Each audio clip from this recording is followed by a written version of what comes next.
தென்னாடு பாரம்பரியத்தையும் ஆன்மீகத்தையும் உயிரோடே வைத்திருக்கும் இந்த புனிதமான பூமி. அப்படியான இந்த தென்னாட்டையே உலகத்தை படைத்த பரமசிவன் தன் இல்லமாக தேர்வு செய்தார்.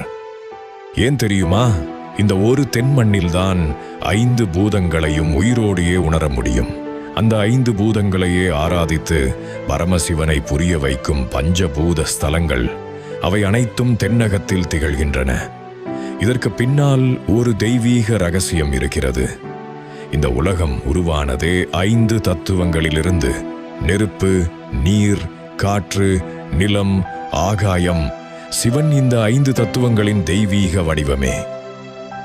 ஆனால் சாதாரண மனிதன் பரம தத்துவத்தை புரிந்து கொள்ள சிவன் தன் சக்தியை 5 தெய்வீக வடிவங்களில் வெளிப்படுத்தினார். அவை அனைத்தும் தென்னிந்தியாவில் திகழ்கின்றன. முதலில் நெருப்பு, அக்னி.